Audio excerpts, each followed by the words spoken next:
The promise was clear, the years were many, and the silence from heaven was unbearable. Sarah stood at the edge of her tent, staring into a future that refused to arrive. God had spoken, but time kept moving, and nothing was happening. What do you do when God's promise feels late? Do you keep waiting, or do you take matters into your own hands? This is not just a story about faith. It's a story about impatience, about control, and about the consequences of not waiting on God. Stay with this story because what Sarah did next would change history forever.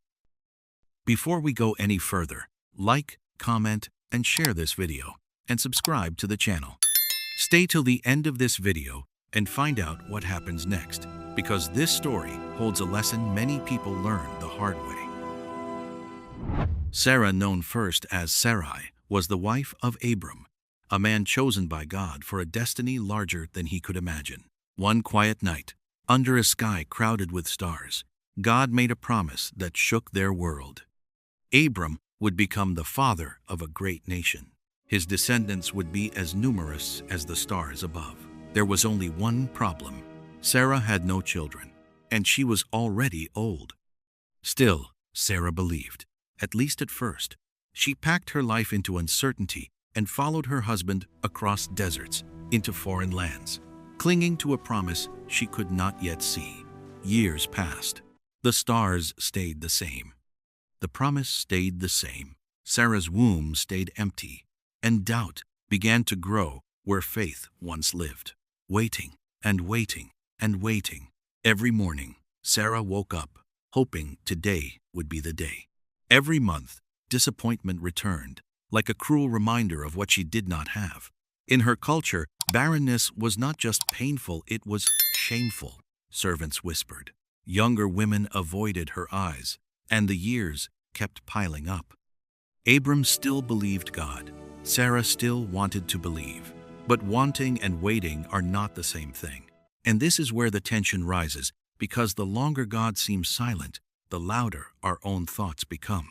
Here's the question. What happens when faith gets tired? Sarah looked at her reflection one evening and saw not just age, but finality. She convinced herself that the promise must still come, just not through her.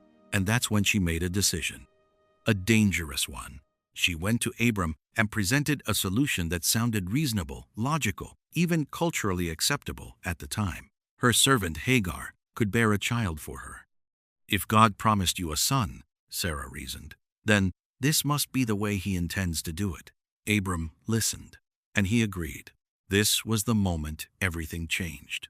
One decision, one shortcut, one attempt to help God, and nothing would ever be the same again. The consequences begin. Hagar conceived quickly, and immediately the atmosphere in the household shifted. What Sarah thought would bring relief instead brought pain. Hagar began to look at Sarah differently, not as her mistress, but as a woman defeated by her own barrenness. Pride rose, tension grew, resentment burned quietly at first, then openly. Sarah, who created the plan, could not bear the outcome. She lashed out at Abram, at Hagar, at the situation she herself had set in motion. Abram stepped back, refusing to intervene, and Hagar ran away. When we rush God's promise, we don't just hurt ourselves, we hurt everyone around us. God sees what humans miss. Before we go any further, like, comment, and share this video, and subscribe to the channel. In the wilderness, alone and afraid, Hagar encountered something unexpected. God found her. He spoke to her pain. He acknowledged her suffering, and he promised that her son would live and that his descendants would be many. Hagar named God El Roi, the God who sees. Meanwhile, back home, Sarah was left with the weight of her choice. The promised child had arrived, but not peace. Time passed again. Sarah aged further, her hope dimmed further, and still God had not finished. Then, one day, everything shifted. God appeared again and spoke not in vagueness, not in mystery, but clearly. Sarah would have a son. Sarah herself, not Hagar, not a substitute, not a workaround. Sarah laughed, not with joy, but disbelief. How could this happen? She thought. I am worn out. I am past the age. This is impossible. But God responded with a question that still echoes today. Is anything too hard for the Lord? When God repeats a promise, it's not because He forgot, it's because we did. The impossible finally happens. Against biology, against logic, against time itself, Sarah conceived. And when the child was born, laughter filled the tent. This time, real laughter, healing laughter, redemption laughter. She named him Isaac, which means laughter. Isaac, my promised one. The very thing Sarah once laughed at in doubt became the proof of God's faithfulness. But the story was not without lingering pain. Tension between Isaac and Ishmael grew. Old wounds resurfaced, and once again, difficult decisions had to be made. Sarah's impatience had created consequences that would echo through generations. Sarah's greatest mistake was not doubting for a moment. It was deciding she couldn't wait. She believed God's promise, but not God's timing. Yet here is the beauty of this story. God still kept His word. He did not cancel the promise because of her failure. He did not abandon her because of her impatience. Instead, He proved something powerful. God's plans are bigger than our mistakes. Even when humans rush, God remains faithful.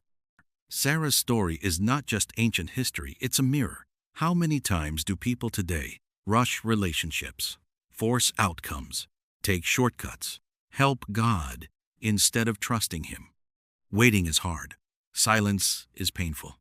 But impatience can cost more than we realize.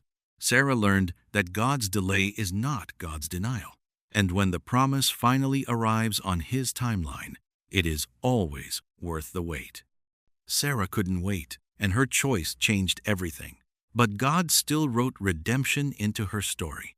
And maybe, just maybe, He's doing the same with yours. If you enjoyed this story, don't forget to like, subscribe, share it with your friends, and tell us what you learned in the comment section. What stood out to you the most about Sarah's journey? What did this story teach you about patience, faith, and trusting God's timing? Thanks for watching, and remember, what God promises, He will fulfill.